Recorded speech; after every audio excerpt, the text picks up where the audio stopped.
The diplomatic reception on Station Kepler 7 was proceeding smoothly until Ambassador Zelith's wineglass shattered against the floor. The elegant Valonian diplomat stood frozen, her forearms trembling as she stared across the crowded hall at a figure that shouldn't have been there. Marcus Chen, her human bodyguard, immediately stepped forward. He'd been hired 3 months ago after the third assassination attempt on the ambassador's life. Standing at barely 1.8 meters and weighing only 80 kilograms, he was considered laughably small by galactic standards. Most species questioned why the ambassador would trust her safety to such a fragile-looking creature from the infamous death world called Earth. "What is it?" Marcus asked quietly, his hand already moving to the concealed weapon beneath his formal jacket.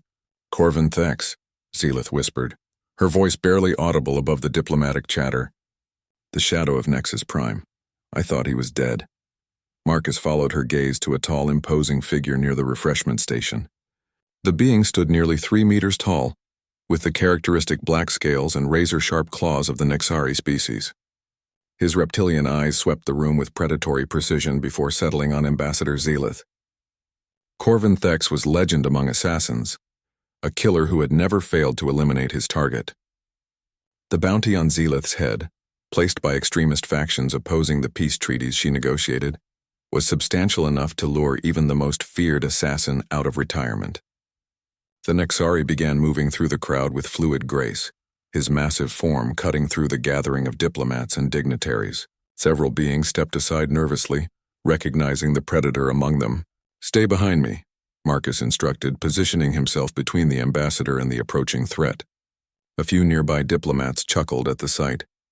The small human attempting to shield the ambassador from a creature that could tear him apart with minimal effort. The Nexari were apex predators from a high-gravity world, their strength capable of crushing most metals with bare hands. Corvin stopped 5 meters away, close enough for conversation but far enough to avoid immediate confrontation. His voice was a low rumble that seemed to vibrate through the station's hull. "Ambassador Zelith," he said, inclining his massive head slightly, "I've traveled far to see you." "You're not welcome here," Marcus replied before Zelith could respond. His voice was calm, almost conversational. The assassin's attention shifted to the human, and something that might have been amusement flickered in his predatory eyes. "Little Deathworlder, you should step aside. My business is with the ambassador, not you. Then you'll have to go through me." A ripple of laughter spread through the nearby crowd. The size difference was comical. David facing Goliath if David had been half his usual size and Goliath had been given claws and acid for blood. "I've killed hundreds, human. Beings far larger and stronger than you. Your reputation as Deathworlders means nothing to one such as me." Marcus didn't move. "Our reputation isn't about size or strength." Corvin's head tilted, genuinely curious now. "Then what is it about?" "Persistence." The word hung in the air like a challenge. The assassin's amusement faded as he studied the human more carefully. There was something in Marcus's stance, in the way he held himself, that suggested coiled steel rather than soft flesh. "I will kill her," Corvin stated flatly. "Today, tomorrow, next year, it matters not." "I have sworn it, and I do not fail." "No," Marcus replied simply. "You won't." The conversation had drawn a larger crowd, and several station security officers were beginning to take notice. But they hesitated to intervene. Corvin Thex was notorious for leaving no witnesses, and most beings valued their own lives over diplomatic protocol. "You cannot watch her forever, human. You need sleep, food, rest. I need none of these things for weeks at a time. I will wait. I will watch. And when you falter even for a moment, she dies." Marcus nodded thoughtfully. "You're right. I can't watch her forever." Zelith made a small sound of distress behind him, but Marcus continued. "But here's what you don't understand about humans, Corvin. We don't just protect the people we care about. We eliminate the threats to them." The assassin's eyes narrowed. "You threaten me? I'm promising you. You see, you made a mistake coming here tonight. You revealed yourself. You told me your intention." Marcus took a small step forward. "And now I know you exist." Something cold passed through Corvin's expression. "I am not some soft diplomat you can intimidate, Deathworlder. Neither am I." Marcus's voice remained perfectly calm. "You said you're persistent? That you'll hunt her for years if necessary? Good, because humans invented persistence hunting. We chased mammoths across continents until they collapsed from exhaustion. We tracked prey for days through desert and tundra until they simply gave up and died. The human took another step forward, and impossibly, the massive Nexari took a half step back. You want to hunt Ambassador Zelith? Fine. But understand this. From this moment forward, you're not the hunter.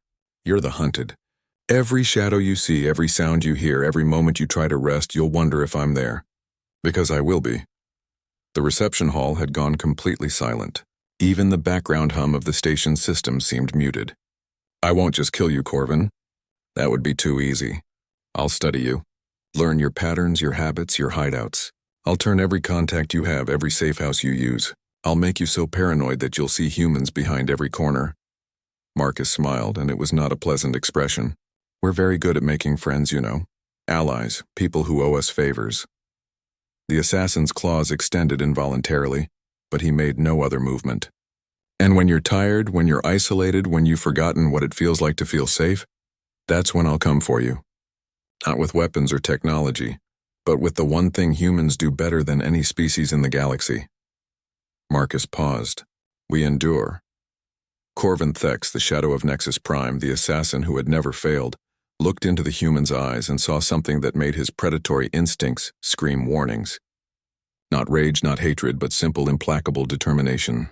The kind of resolve that had driven humans to survive ice ages, nuclear wars, and the hostile environment of their death world for millennia. For the first time in his long, violent life, Corvin Thex felt something he'd never experienced before. The certainty that he was outmatched. Without another word, the assassin turned and walked away, disappearing into the crowd and then beyond, his massive form seeming somehow diminished. Marcus Chen, all 1.8 meters and 80 kilograms of him, straightened his jacket and turned back to Ambassador Zelith. Shall we continue with the reception, Ambassador? And in the stunned silence that followed, every being in that hall finally understood why humans were called Deathworlders, not because they were the strongest or the fastest, but because they simply refused to stop. The threat to Ambassador Zelith was never heard from again.